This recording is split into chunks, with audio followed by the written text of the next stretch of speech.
Welcome back to the Brothers Mahoney. This is Michael, And I am James. and today we are discussing the story and the engine. And this is the fifth episode of series 15, which aired May the 10th, 2025, which is today. We just got done finished watching it. And it was written by Inua Ellams, who I don't believe has written previously for Doctor Who. Have they? No, he's not written for Doctor Who in the past that I can see any information about. He is, interestingly enough, according to Wikipedia, a poet, playwright, and performer. He was appointed member of the Order of the British Empire, which is something, I suppose, and he is written for the Royal Shakespeare Company. So he's a guy with a lot going on. But yeah, no, he's not written for Doctor Who before. Yeah, and this one is certainly a bit different. The plot is as such.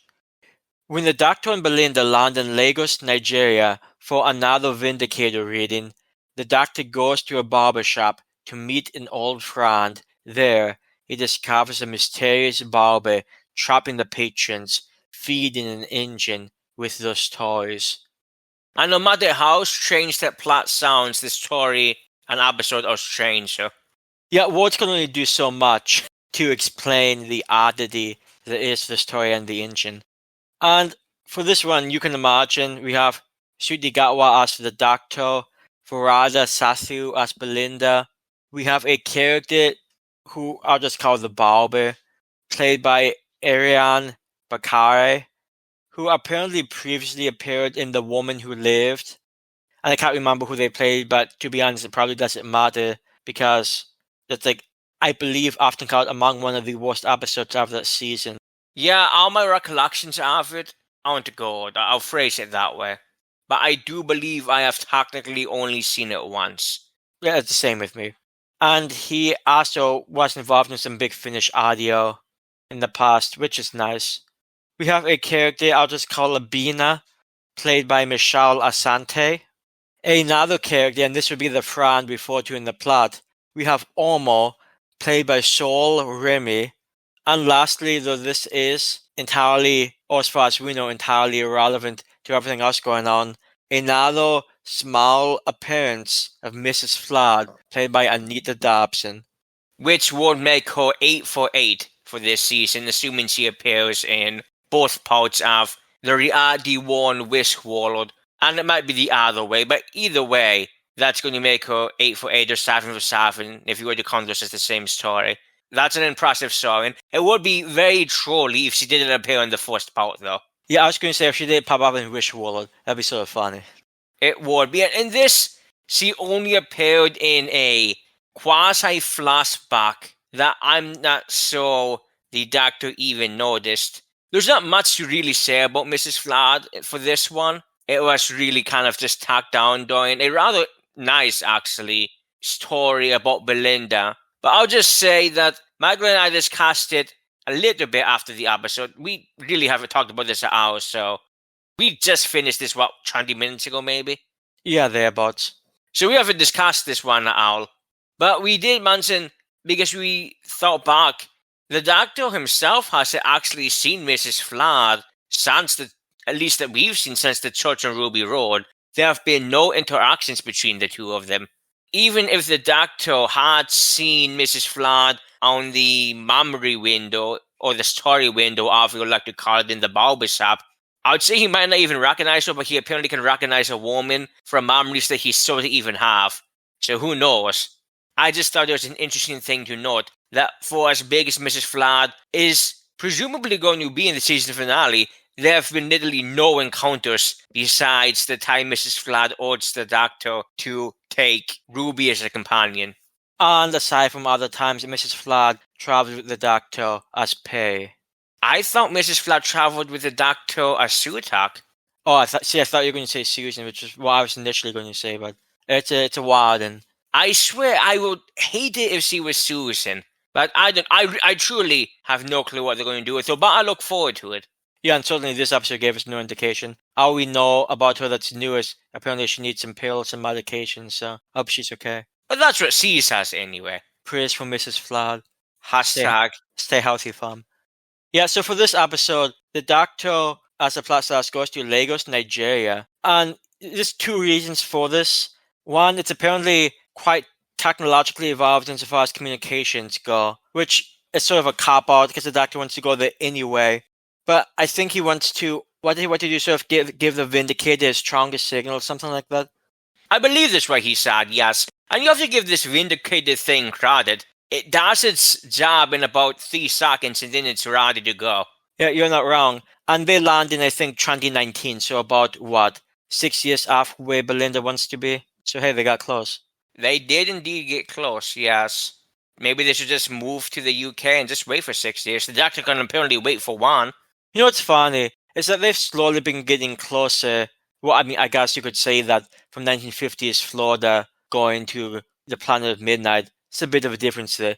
They've been sort of getting closer each time, and then next episode they end up in some intergalactic sound contest, so well done. Yeah, they might have overshot a little bit. Yeah, I'm sure there's a story behind that.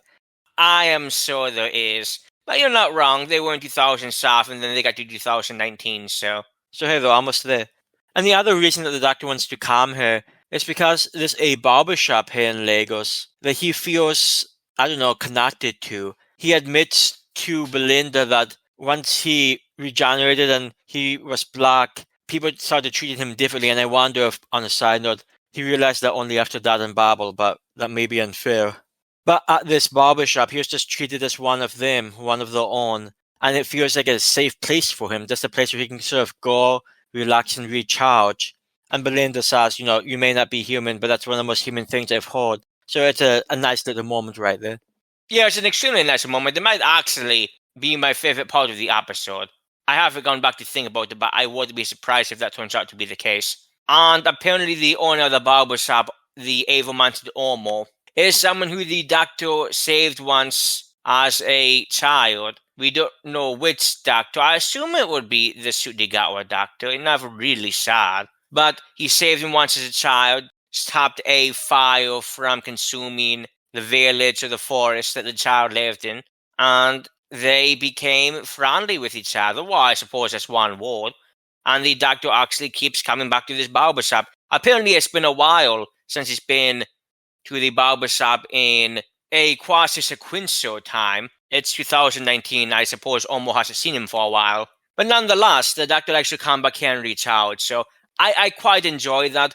I will say, and this isn't going to be a surprise if you've been listening to us, but it probably needs to be said for this episode. My brother and I are not black. We're not African-American. We're two white guys who live in Indiana. So there are some parts of this episode, for example, the fact that it takes place in a barbershop. Like I said, we finished this maybe 30 minutes ago. I've only had like 10 minutes to look around and see what people are saying about it, just because I was very curious after finishing this what people were saying about it. And there are people who really connect with that type of thing. Apparently, a barbershop is part of a community in some black cultures. Yeah, I last got my hair cut in 2017, which might sound like you might think, how the hell do you know that? I remember because one of the last jobs I had, I got a haircut right before I started. So I remember the date I got my last haircut, which is back in 2017. So that's the last time I've been in a barber shop, and I always hated trying to talk to the barber who tries to initiate conversation. I just found that awkward. So yeah, I mean, it may be part of some communities, certainly not part of mine. And like James said, I imagine this is an episode that can connect with some people out there. I just get that feeling that it's going to be one of those episodes that some people are going to find quite good, that they can relate to it. And I just didn't relate to a lot of it. But I don't think anyone would necessarily expect someone like me to. It's just not something I would relate to, not something I have a lot of experience with. Yeah, I mean, it's sort of nice to see a more cultural look, or the doctor going into a more cultural direction, especially given his new generation. But it's also one of the things that is, I would imagine, going to be somewhat divisive. So there's always the risk with doing it. And we're not talking about the division that comes with the racists who exist and love hating on the new show. Just more like what we were saying, the not perhaps disconnected, but I'm an introverted white guy in Indiana. I can't relate to the culture of meeting with people in a barbershop, hanging out, telling stories, having friends. I can't relate to any of that. Yeah, that's funny. one of the shows that we were watching actually right before the new Doctor Who season started, well, about a little over halfway through it, is Luke Cage Season 2. And that is, in fact, one of the main places that Luke hangs out is the Barber shop. And as I was saying before, I saw some comments online saying, hey, I really connected with this. Seeing a barbershop like this made me think, oh, this writer knows what the actual experience is being a black person. And that's great. And I'm happy that that type of connection is coming to people. But it's not a connection that I have or really could have with this episode. So I just want to preface, I want to say this at the beginning now, that it's not hating, it's not trying to take the episode away from those who were more affected by it or who could connect to it more. What you'll be hearing here, and we should just say it up front, are two white guys who do not connect with the cultural aspects of this story that are woven really to the heart of it. And that's not taking anything away from the story or for those who do connect to it, just that we don't.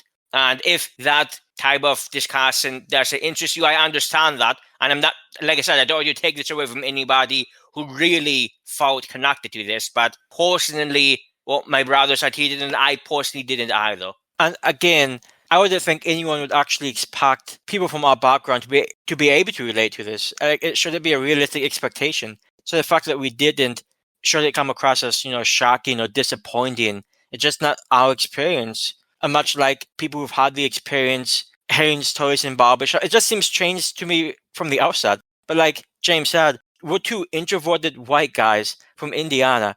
Like, it's not something we have a lot of experience with in this section. And certainly there have been episodes in the past that have been somewhat similar. Like, look at Demons of the Punjab. You saw a handful of people really appreciating that story. And that's another one that it might be arguably one of the better ones from Whittaker's first season. I'm not sure.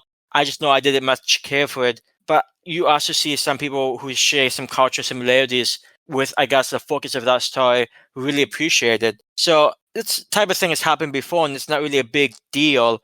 And certainly if a story is written well, the fact that you might not be able to necessarily relate to some of the characters or the story may not play a big part in it. But it is, like James said, certainly worth mentioning on the offset.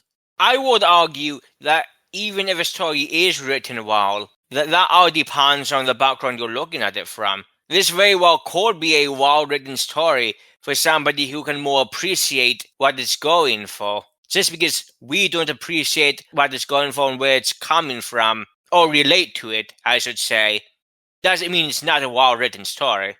Well, and I guess that gets to the broader point, because like James said, we finished this, let's say 30 minutes ago now. Where would you rate this in the season? It almost doesn't feel like it was a Doctor Who episode, and we'll discuss why in a bit, but I feel like I would have to put it under Robot Revolution, just because of perhaps the cosmological implications. Yeah, I mean, honestly, I have no idea I ever given it that much thought. At the very least, it's tied with Robot Revolution. Certainly, I think neither episode did that much for me, and there's vastly different reasons for each one. But yeah, it's certainly on the lower end for me. But just to say it's a bad episode, just to say that not every episode hits the right way. And this one just felt, like James said, somewhat awkward. But I guess going forward, the barbershop that the Doctor goes to has sort of been taken over by this mysterious figure called the Barber. And he also has an acquaintance named Abby. And apparently the barbershop, and as I say this, and if you haven't watched this, first I'd recommend watching the episode. Like, if you haven't watched the episode yet, or you haven't had time, watch the episode before listening to this, because we do discuss spoilers, and I'm sure anyone listening might know that, but it's worth mentioning that you should watch it first, then come back and listen if you are so inclined. But apparently this barbershop is being propelled toward the gods, and I'm not even sure what physical location that is, or if it even is in a physical location. I think it sort of has to be in a physical location, because the Barber said they were in like two different places at once, which I guess could mean one is a physical place and one's a non-physical place. But I don't know if that makes sense. I'm going to say it doesn't make sense.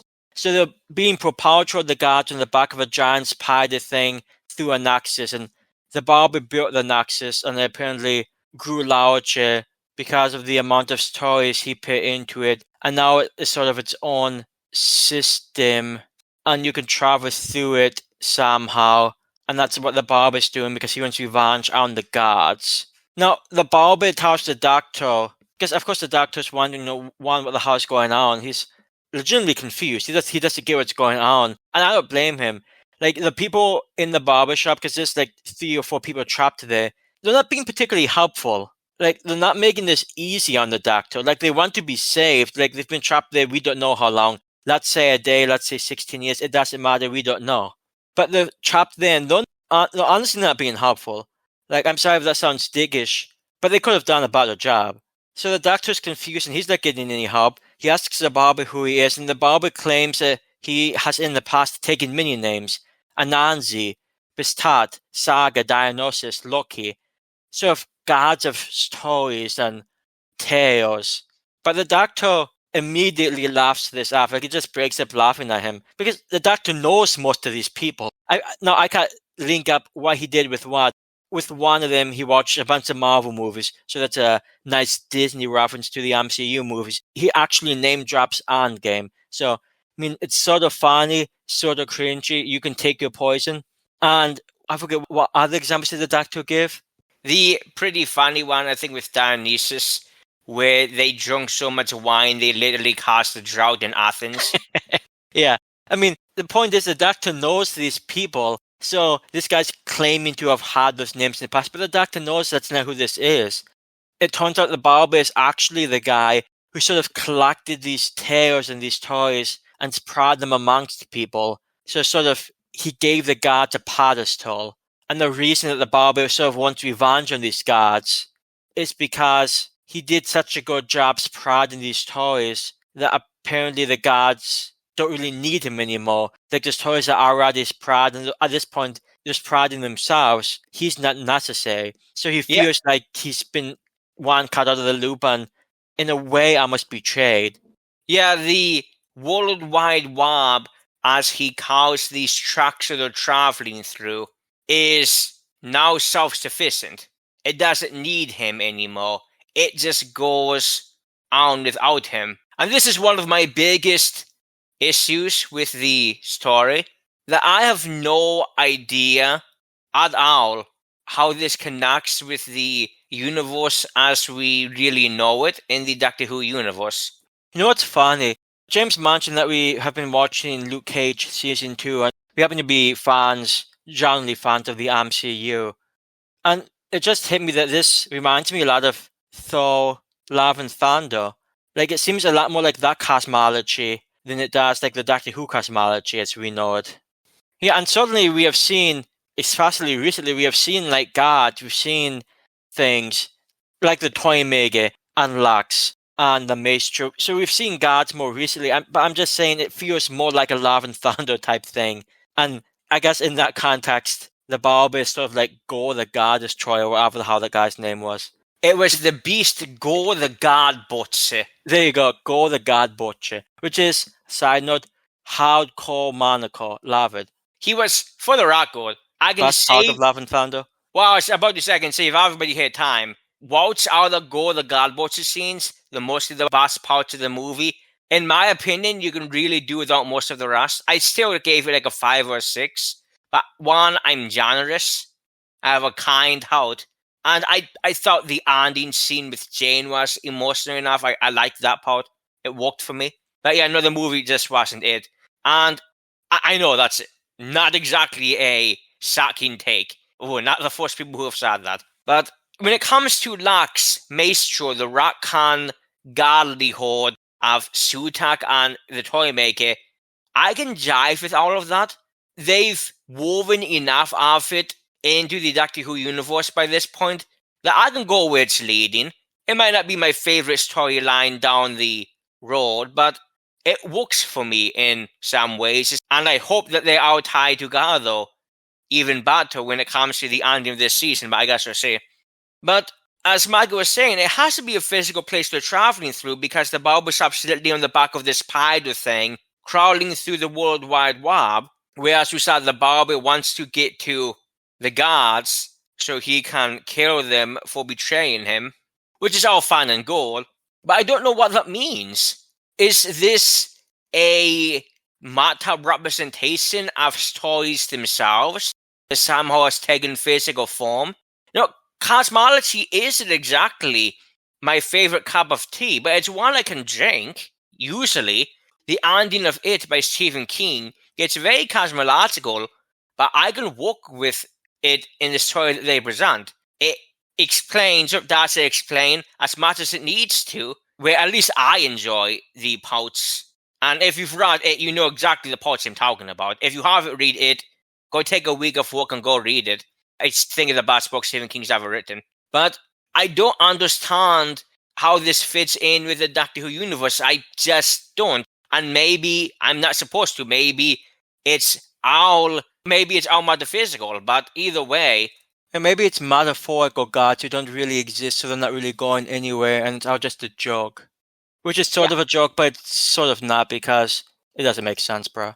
Apparently, the doctors have founded. This is an exact quote from the episode.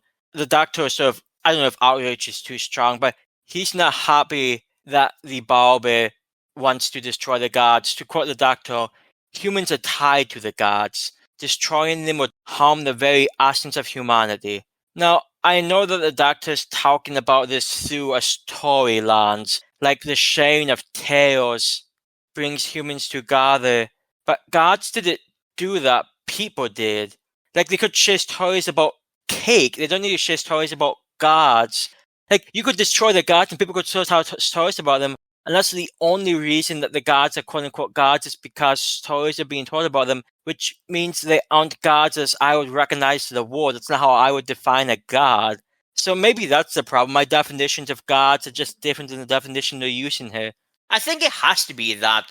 It seems to be going with the whole, a god is only powerful if people believe. And I guess it's somewhat in line with like the Greek gods, who did interact with the average day people, at least on occasion. I mean, I'll be honest, I'm not big into Greek mythology. I don't remember a ton of it, but I know that they at least theoretically interacted with the people. I mean, if they existed.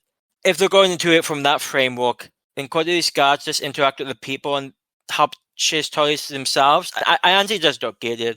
Yeah, it feels like it's all metaphysical, and keep in mind the writer is a poet, so maybe he's even looking at this in a more poetic sense, which is all fine and good, but this is a sci-fi show with a storied history, and apologies, but coming in and writing in a whole new, I don't even know how to phrase this, I don't think it's a different universe, but the thing is, I have a feeling if you ask the writer, he would just answer in a metaphorical poetic sense. So the way that my mind works when it comes to Doctor Who is useless on this question, because I'm just trying to think, where are they physically, what's going on, where are they going, and I have a feeling that that's probably not the point. It's probably way beside the point of what this story is trying to say. So I feel like in many ways I'm not the right audience for this episode.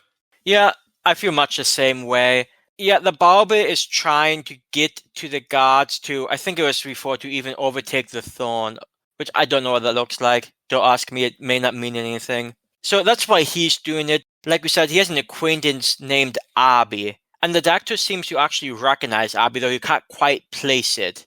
And it turns out, and again, if you haven't seen the episode, watch it before you listen to us, because there's more spoilers right here. Turns out that Abina, who on the side note is Abby, I sort of been using them interchangeably because they go under like 2 or 3 different names. So it's Abina / Abby, it sort of works out. But it turns out that she is the daughter of Anansi. And the doctor explains that long ago, he was sort of tricked into marrying her. Sort of. I have to admit, I didn't fully comprehend this. James, if you actually want to explain this more, then I'll jump in. Oh, keep in mind, we only watched this once, and it wasn't, in my opinion, important enough to actually write down. My recollection is that he made a bet with Anansi, or should I say Anansi made a bet with the doctor, that if the doctor won, he would marry his daughter, Abby. The doctor says that he tried to lose. We, for the record, don't learn what this bet was, what it was involving. The doctor says that he tried to lose, but he didn't. In my understanding, he was supposed to marry Abby. Maybe that's not quite how it went down, That's the most I can recollect on that. If I get some of the facts wrong, apologies. But on the whole, I'm not sure it really matters. Yeah, it's worth mentioning that this just came out today, so there's no transcript up yet. So even if you wanted to double check, at least via transcript recording. But more to the point, my issue isn't with the whole idea of the Doctor and the Nancy having a battle, whoever wins or loses has to marry the Doctor. I don't really care. We find out that the Doctor who actually had this bat with Nancy, though, is the fugitive Doctor. So Joe Malden makes his 3-second appearance, and I imagine there's going to be a lot of people, oh my god, it's Joe Malden. I'm not trying to be disrespectful. I don't like the fugitive Doctor because I don't like the timeless child bullshit. I'm sorry, it's just complete bullshit. Chibnall is a terrible showrunner, and that timeless child shit, it's just shit. And I apologize. It's making me angry just thinking about it. Jo Malden as an actress is perfectly fine. I have no issue with Jo Malden. And in some ways, I think her portrayal of a pre-Hartnell Doctor is certainly interesting. I thought Fugitive of the Jadoon was a terrible episode. It didn't make any sense to me. No, that's not the point. The point is that I don't know why Jo Malden, as a fugitive, would agree to a bat to begin with, to be entirely honest. That's my confusion, and that's my, I guess, main point as it relates to this episode. Like, why would the fugitive Doctor even agree to this bat? Maybe they did have a choice. Maybe it's like, oh, hey, you have to take a spot with me. Maybe Anansi's no different than the toy maker, and they were just sort of forced into it. So maybe that's the case. Seems like Anansi was a bit of a dig if they're like literally risking and batting their daughter's existence. So whatever. I just don't get why Jo Malden's Doctor would do it. And that's how it relates to my confusion to this episode. I mean, keep in mind that Nancy liked the Doctor, so he wanted the Doctor to marry his daughter. So I could see them wanting something like that. My thing is, I'm sure you'll get to this as well. How did the Doctor remember this? The Doctor sort of have any memories of their time as the fugitive Doctor at all. Yeah, and I was wondering if maybe some of them were unlocked somewhere in Flux. On a side note, Flux, complete shit. It's such a wasted potential, such a wasted season. And again, that's not the point of this. But the fact is that some of this ties into the fugitive Doctor stuff, at least as far as Abby/Abina is concerned. And the fact of the matter is that if we did it like the source that some of this is, I guess, couched in, it makes sense that some of the extensions would be, well, I guess muddying the waters is sort of a good way to phrase it, or poisoning the well. Like, we did it like the source material, so the fact that this is somewhat of an extension of that just makes it that we have either difficulty understanding it, comprehending it, or even really appreciating it, if that makes sense. Yeah, the whole thing with the timeless children, I'm not going to get into it now. We can discuss that long down the line. Is that does it fit into the chronologies, really? In any way that makes sense? It's been said before, and we're not going to get into all of it, but the fugitive Doctor's TARDIS should not be shaped like a phone box. There is no logical reason it should be in a phone box shape, except somehow it is. And apparently there's that unit while the third Doctor is working that unit, and it never came up. Like, what the... Again, I'm getting angry. It doesn't make any sense. It makes no sense. So, yeah, Chibnall had ailments, and more than most.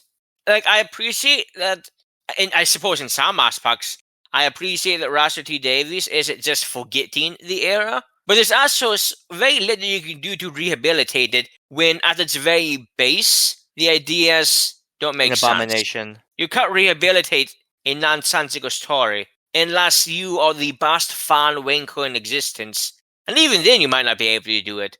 Yeah, and like I said, none of this has to do with Jo Malden. I know that Jo Malden's very popular in some circles, and I forget, she does have some Big Finish things now, right? Or are they not out yet?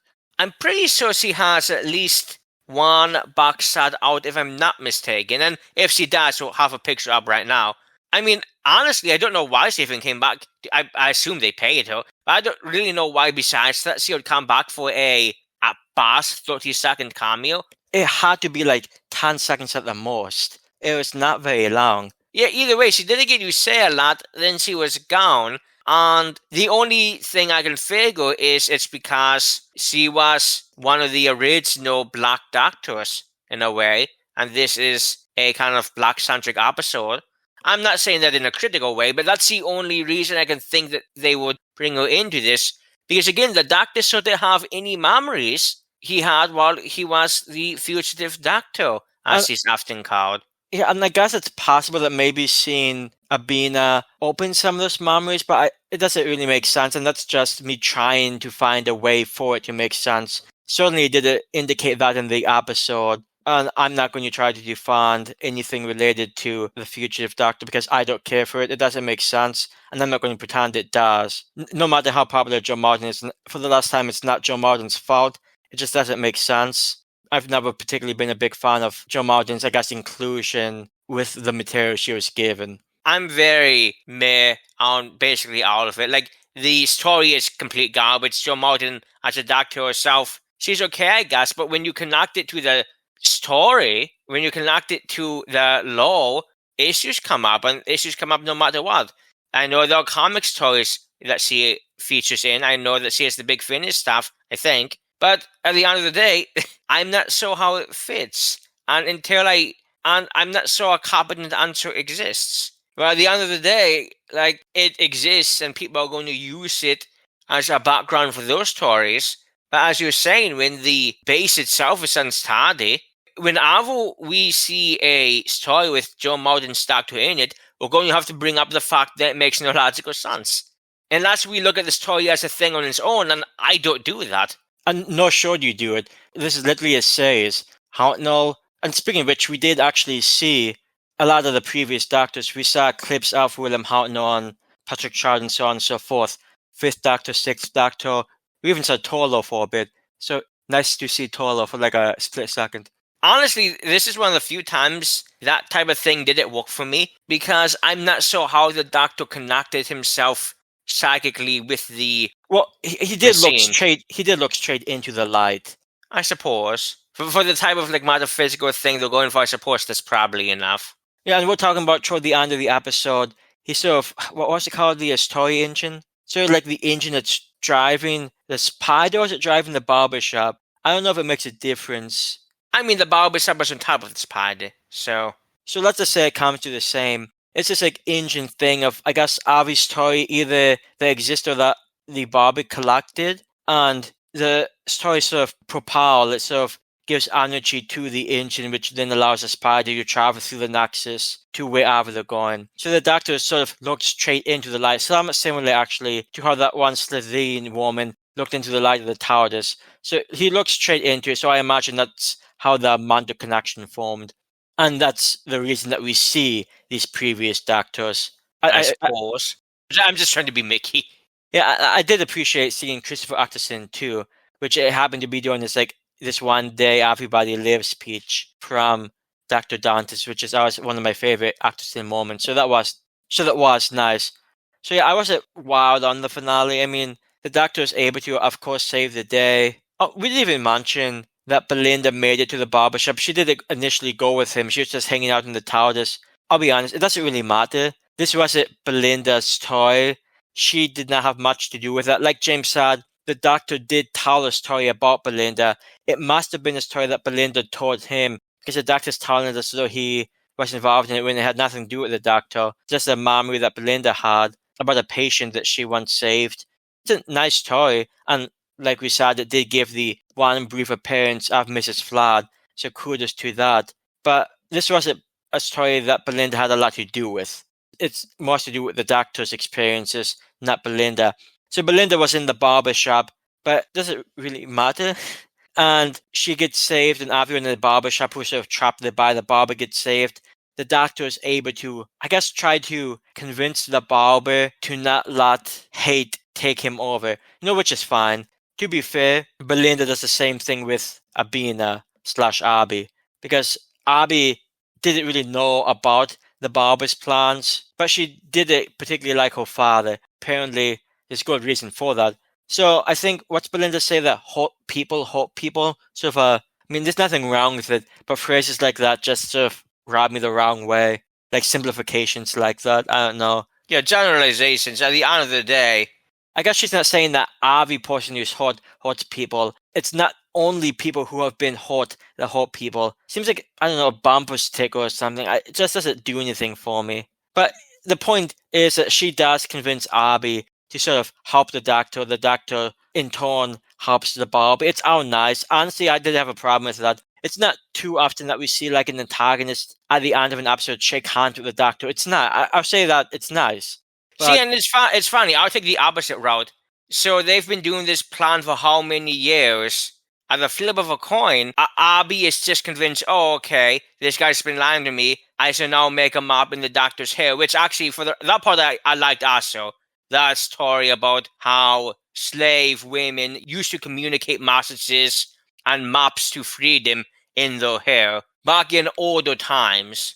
And I quite liked that. It was I suppose, subtle way for her to pass a message to the Doctor when she was literally cutting his hair into that format, which, for the record, that's how he left off. Hypothetically, that's how his hair should be, though according to Belinda, the TARDIS does his hair. So maybe his hair will be fixed and just back to normal next episode.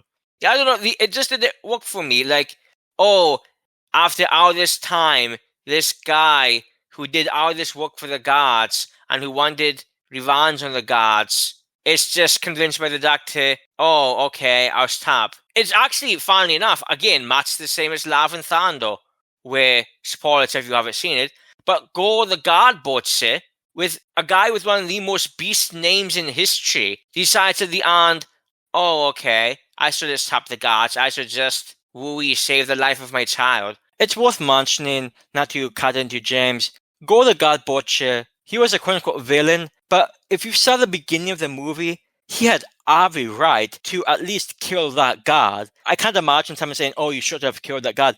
He was in a position, and I don't blame him, nor should anyone blame him for killing that god. Now, maybe killing all the other gods who did have anything to do with his own personal misfortune, maybe that's going a bit far, but you can see where he's coming from. Yeah, no, and in much the same way I see where the Barber's coming from. He did all this work, he's proud these stories, and yet, according to him, the gods taught him to know his place. Well, fuck you. Maybe there's another reason to kill them. I don't know. But when we're getting to cosmological set, you've got to throw the rule book out the window. And so, with as sad as the Doctor is that, oh, you can't kill the gods without harm the very essence of humanity. Like, yeah, he can say that, but, prove it, bruh. Yeah, like, that's your opinion, man. What's that actually mean? What if he went and supposedly kill these gods, what would that actually do?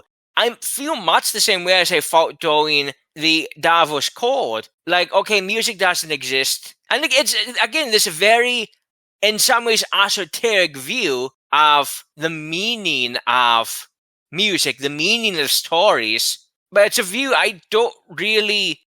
Perhaps I don't understand it, and you can say that, and that would probably be fair. But along the same lines, if I don't understand it, I can't believe it, and I don't see where it's going. I don't see. To summarize all of it, I don't get it, and I don't get what the repercussions of him killing the gods would be in actuality. I'm not sure what type of gods these are. I'm guessing these are different gods in the pantheon, but the pantheon, at least nowadays, are a lot more active in human affairs. If these gods are just sticking around telling stories of their own, like, what's the point of them? I don't... Like, again, the whole cosmological part of this doesn't make sense to me. And I think that's where I'll just have to leave it off with the story as a whole. There are some nice scenes, but a lot of it just didn't make sense to me. In what we've seen of Doctor Who for the last 60 years. And just to throw in another thing, I took note of this because James mentioned it. I have no idea what to make of it. To be honest, I was debating even referencing it. But at some point, Belinda in the story sees a mysterious girl who... Belinda actually disappeared. Belinda did turn away for like 3 or 4 seconds. The girl could have just moved away. It's not like she was a ghost disappearing.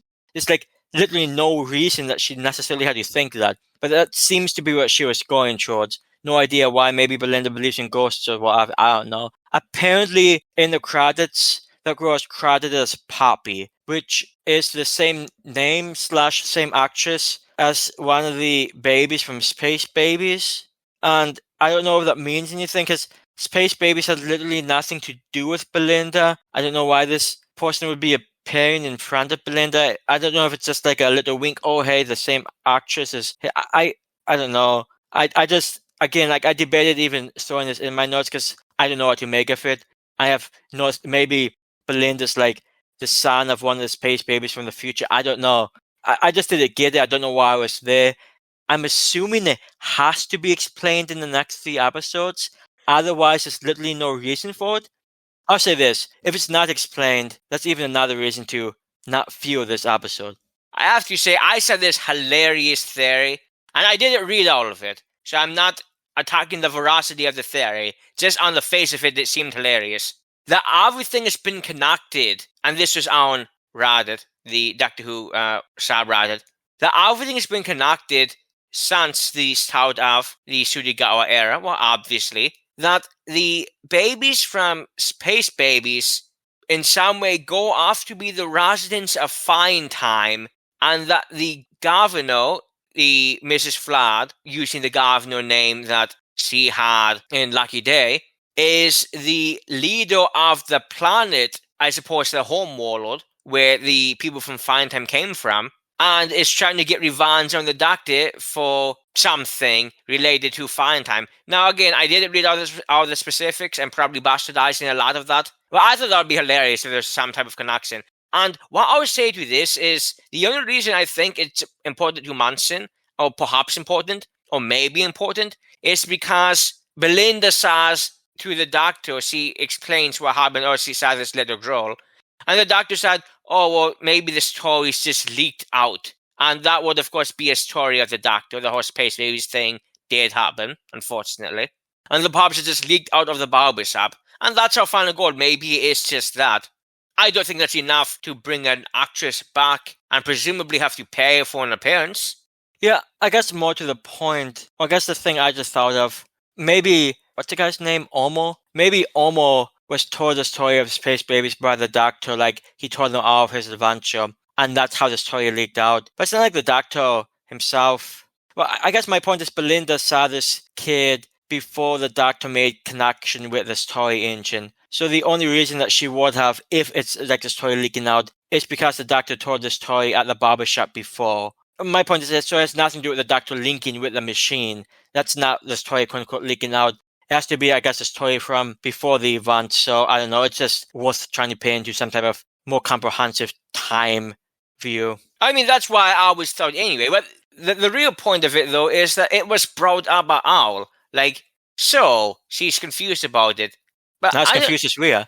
Well, be that as it may, if it doesn't mean anything, why bring it up and point to it at the end of the episode? Because obviously it's just going to cast discussions about it. But how can anything with Space Babies be related to anything in the future? Or really anything at all? Maybe it's leading somewhere. I presume it's not just to fuck around. Because I'm sorry, but they don't have time to fuck around. And I can't imagine if this is this guy's first time writing Doctor Who, and he obviously had a point he was making with this toy. Like, he wanted to leave his mark, and I get it, I respect it. He wanted it to feel like his toy. No problems with that. And maybe this wasn't even him. Maybe someone else said, hey, let's use this actress, let's do this. Maybe it wasn't in his toy. Maybe it's like almost, I don't want to say mandated, because I'm not trying to say that he was forced to use it. I'm just saying that it didn't really feel necessary, unless there's a point to it. And if there's not a point to it, then it certainly wasn't necessary. And if there is a point to it, we don't know what that point is yet. So I don't know, it just feels very strange all around. I'll have to say, if Russell Davies makes Space Babies part of his God epic, then I'll have to give him some props, because those are some big ones. Like, that would be absurdity if Space Babies actually mattered. But it literally was the second story of the Gatwa era, so who's to say? And not only that, but we actually talked about Space Babies back in our Lucky Day discussion, because a piece of dialogue from Space Babies may or may not have been important in Lucky Day, or at least in regards to Mrs. Flood. So, I mean, it's the second time in a row we're talking about Space Babies. Maybe next episode will give us something more. On a side note, the little preview for the following episode being the Intergalactic Sound Contest, I have almost never seen a more vague preview in my life. No, I'm not saying that as a negative. I think it's interesting that I still don't know anything about it. But it was such a vague coming up type thing that I don't even know what to make of it. It was so vague. Literally, it sounded like it was cut off, the voice at the end when Belinda was saying Doctor. And it probably was cut off because it's probably a more full scene because he probably says something after Doctor. But yeah, it was a very secretive, might not be the right word, but it didn't give anything away. Now, to be fair, the little preview for this one was so ambiguous that we didn't even discuss it in the last episode. But that also went on for a while, so perhaps you were just tired. But yeah, I can't glean anything from the intergalactic sound contest. I'm not sure what the antagonistic force is going to be. I guess we'll see then. But as for this one, it's conceptually interesting, but I just don't really understand how a lot of what was discussed fit into the universe as I understand it. Honestly, I think James summed it up earlier, and I'll piggyback after that. I don't get it. I just don't get it. It doesn't make much sense to me. Then when you throw in the fugitive doctor stuff, it makes even less sense to me. And I just don't get it. I don't think I was the audience for this toy. So the fact that I don't get it, I don't know, it doesn't seem like a problem to me. If it wasn't meant for me and I didn't get it, I didn't lose anything. So, I mean, it's whatever. Like, I don't know if I like this more or less than the Robot Revolution. I don't know. But beyond the doubt, it's one of my last or favorite episodes of the season. Like, that's beyond dispute. Maybe it will change down the line. I doubt it. But I can just say for me, it was interesting. There's some interesting portions. Some of the scenes between the Doctor and Belinda were nice. It's not like the episode was a bad episode or not necessarily poor episode. I'm just saying that conceptually, I didn't get it. And that's honestly, that's what I'll finish off with. Yeah, conceptually, it was messy. When it tried to be interesting on its own merits in terms of the gods and whatnot, it didn't seem to fit into the universe as I understood it in regards to the Doctor Who lore. When it tried to fit in with the Doctor Who lore with the timeless child stuff, I didn't get it because it doesn't fit in because the Doctor started to have those memories. Now, again, maybe he saw Abby's face and it all came back to him. Well, not all at once. Obviously, it took him a while to remember. And I would accept that, I guess, but that's just so, to me, boring. No, the whole, I'm going to leave this timepiece in the TARDIS will give it back to me when I'm ready, ending of Flux was absolute garbage. I despised it. Now, I didn't get into the Chibnall hate earlier, but I didn't like the Chibnall era any more than Michael did. Like, that was garbage. Like, I'm sorry, I've seen people defend it. Like, the Doctor grew up as a person, realizing that it matters who they are today and not who they were. And yeah, that's nice. But what were the fucking memories? Like, you make a whole big deal about all this life, but then you say, don't look into it? Like, this is the type of writing where I literally tell the writer to go fuck themselves. Because I despise that type of, you've grown as a person because you don't want this. I can't do with that type of theme to take from a story. Literally, I've never heard that done in a way where I actually like it. And I certainly didn't like it, no matter how many. And it's not been that many, but I have seen people say, actually, I thought that was a great ending for Flux. That's how it sort of ended. And the only reason it ended that way is because Chibnall couldn't come up with anything interesting himself. So obviously, if he could come up with it, it can't be in the Doctor's memories. Because what was Chibnall going to do with those memories? Nothing. He wasn't going to do anything with it. So this story, when it tried to do its own thing, it didn't fit into the universe as I understand it when it comes to Doctor Who. When it tried to connect to the Doctor Who universe, it didn't fit in because it doesn't seem to be as low-friendly as you would hope it would be. So besides the nice character moments between the Doctor and Belinda, with the Doctor ruminating on what being black means to him now, in terms of both the Barber shop being a home to him and how he feels like people don't see him in the same way. A lot of that stuff was nice and emotional, but the actual story of this, I basically didn't like probably at all, and I would say I liked the Robot Revolution more than this. But either way, it just comes down to, with what I said earlier, I don't get it, and who the story was written for, was it for me, basically.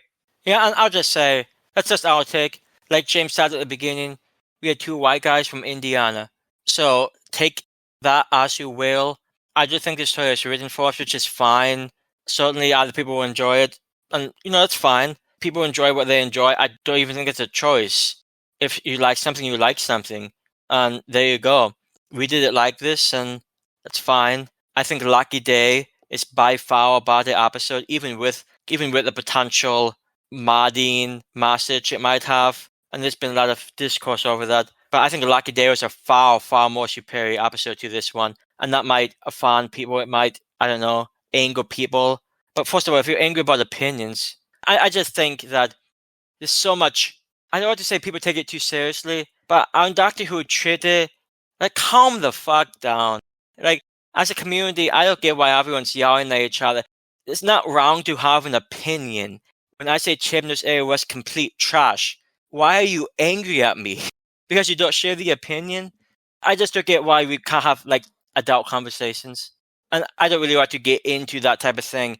I'm just saying, calm down, guys. I don't get why, as a fan base, people have to be so angry or they have to find something to, like, oh, this is the discourse of the day. Ever since we first started this podcast, that's been, I guess, my biggest thing. Like, I don't want to get on Twitter every day and see people arguing that, oh, the 10th Doctor's on this Doctor Who magazine cover and not the 13th. I don't care. And the fact that so many people do puts me in a position where, well, I don't want to talk about it, but this is what Doctor Who Twitter is talking about. So I guess I have nothing to say. So I go for a month without making a tweet because I don't want to get involved in any of that because I don't care. And that's not the point of this. That's not the story and the ancients' fault. I'm just saying that I'm often feel like I'm in a position where I have very little to actually say because it seems like people have their own discourse going on that I don't, honestly, I don't care about. It's just one of those things. I didn't like this episode, and that's probably going to offend some people, at least those who know and those who care. And, you know, it's whatever. I didn't like it, and if you don't like the fact that I didn't like it, grow up. And if that offends you, grow up. So, I mean, honestly, that's all I have to say. I didn't much care for this. Like, there was a much better episode, and ideally, we can move on to a solid final 3 episodes of the season. And I just want to reiterate, I don't think the story in the Ancient was an exceptionally poor episode. This episode is certainly far preferable to, I would say, a majority of Chibnall episodes, and I would have to assume, James, you would probably agree. I might say the majority of Chibnall episodes, they try to create their own cosmology. You know, I guess if you look at it through that viewpoint, it could be even more damning. But I'm just saying, because I don't want this to go on necessarily any longer, I'm just saying that I don't think this episode is necessarily a terrible episode. It just wasn't really my type of thing. It wasn't my cup of tea. And people should be okay with the fact that it wasn't my cup of tea. Maybe they will be. But based on what I've seen on Doctor Who Twitter, I'll be honest with you, I don't think that's the case. To be fair, I'm pretty sure that's how most fandoms are. It's not just indicative of Doctor Who. It's the entire way that fandom has evolved with the internet. With the, maybe this is the horrible part of the World Wide Web that was mentioned, in fact, in this episode. You know, actually, I'll be honest, this actually might be a discussion that we should have, like, just aside from any Doctor thing. Maybe later we actually should have, like, a discussion about the fandom, because it actually might be worth it. Because honestly, I've just seen some things in Doctor Who fandom that just piss me off, and that's not really the point. Like, I don't want to muddy the story in the Ancient with it, but I've just seen some things in the fandom that just annoy the hell out of me. And yeah, maybe that's a discussion we can have in the future. Maybe we can have the discussion after this season, maybe tie it into a season review. And depending on how things go out, a RTD2 review. Yeah, that's not wrong. It might be worth doing. But yeah, as for storing the Ancient, not my thing. It's simple as that. It's just not my thing. And that's really all I have to say about it. Anything else on your end? You know, I believe I've said out that's worth saying about this from my perspective. From another perspective, there's probably more to say, but that perspective is not mine. Yeah, and actually, on that note, let us know what you thought about this episode. Let us know how you rank this in the series, where it fits for you. Let us know your thoughts. And by all means, you could comment down below here on YouTube, or you could reach out to us on Twitter at Brothers Mahoney. We'll be certainly eager to discuss, I guess, any of this with you, by all means. Yeah, that has been our take on the story in the Ancient. So you have been listening to the Brothers Mahoney. This has been Michael. And I've been James. Thanks very much for partaking in this discussion.